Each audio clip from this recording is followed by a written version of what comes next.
Today's video, we're reviewing Hotel MiraCosta. This incredible themed hotel is located inside Tokyo DisneySea, one of the world's best theme parks. Here's the view from inside the park looking up towards the room. Let's head inside and take a look around the room. This is a Venice Superior room.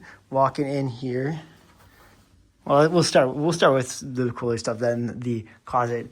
You got a very ornate bathroom here. Mickey the Explorer. Let's behind door number 1. This is the shower and bathtub in one. I assume this is a toilet. Probably nothing too fancy to see there. Yep. Kind of like a wet bar area. Very well appointed room. Now, most of the rooms here come as 2 twin beds, so it was easier for us to book that, even if that wasn't our preference. Got quite the entertainment center here.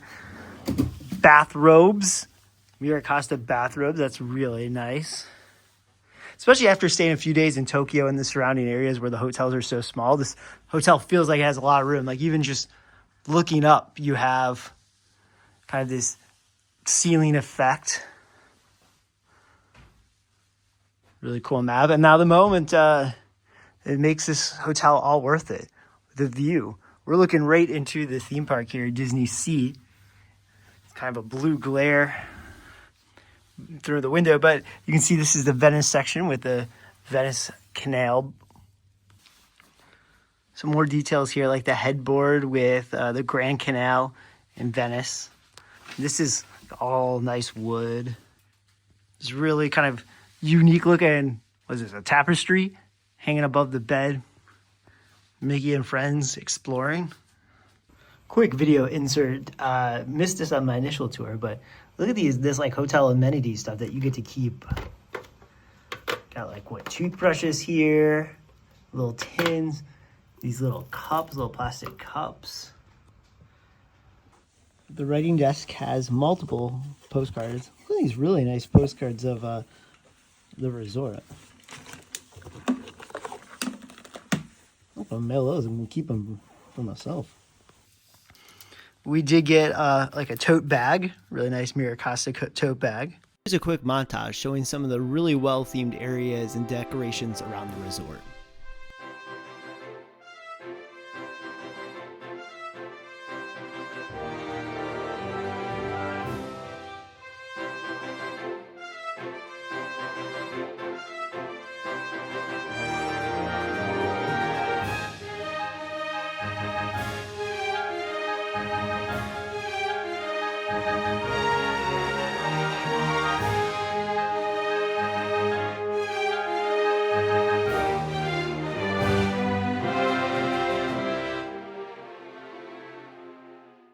As you'd imagine, with the hotel being located inside the park, there's a private entrance for hotel guests right off the main Mediterranean harbor area.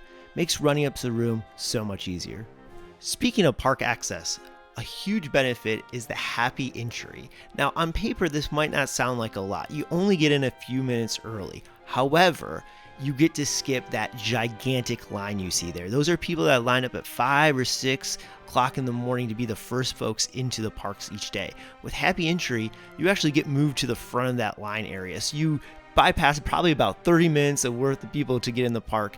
Get in the park a few minutes early. It's just for hotel guests. Very beneficial at both of the parks.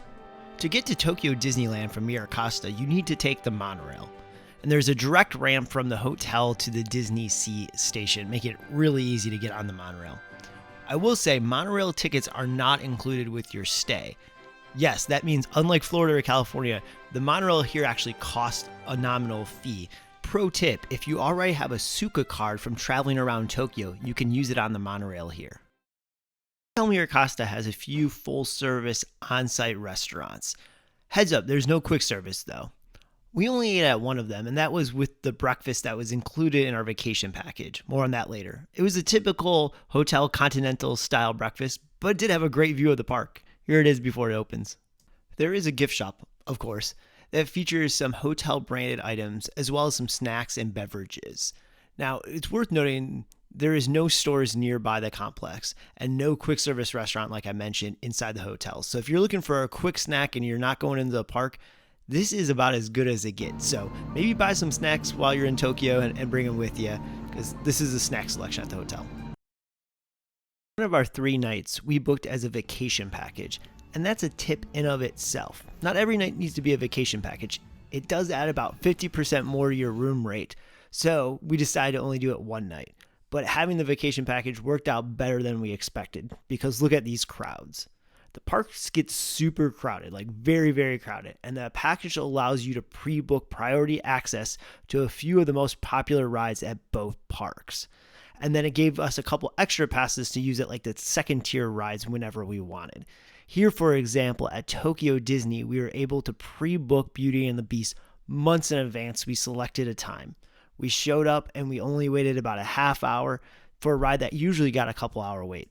And at DisneySea, where Fantasy Springs rides usually get multi-hour waits, we were able to book all 3 main ones in advance. Popcorn is serious business at Tokyo Disney Resort, and the vacation package included 1 popcorn bucket, and they had many different kinds. We settled on this map one that looked pretty cool. Also given these passes that can be redeemed at most quick service restaurants for bottles of water or bottles of soda. That came in clutch throughout our trip, and that adds up quite a bit. Getting to the hotel from Tokyo was pretty easy. All you gotta do is look for the Maihama signs. They're everywhere. They clearly know this is a big tourist destination because they are everywhere throughout the giant subway station. It was about a half-hour subway trip from Tokyo Station. And once you get there, right near the station, you can drop off your bags and have them delivered to the room complimentary. To get back to the Narita airport, we took the airport limousine bus. It's like partnered with Disney. You have to book in advance. We booked a day in advance. It was about $10 a person, a 50-minute ride. I think we stopped at one other Disney hotel, but then direct to the Narita airport. So much easier than trying to go through trains. So was it worth it? Because it is very expensive, but if you're used to Disney prices in the US, maybe it won't sound that expensive. We paid a little over $500 a night for the theme park view, but there are more expensive rooms looking right on the Mediterranean harbor. Our vacation package made it a little bit more than that. I will say it did feel like a luxury resort, which at Disney World in Florida, $500 sometimes gets you only mid-tier. This had all the right touches to make it feel good at that price point. Tokyo Disney Resort is so incredible and so far away from most of us that I recommend staying here to splurge on your trip out here. It's probably a once-in-a-lifetime trip.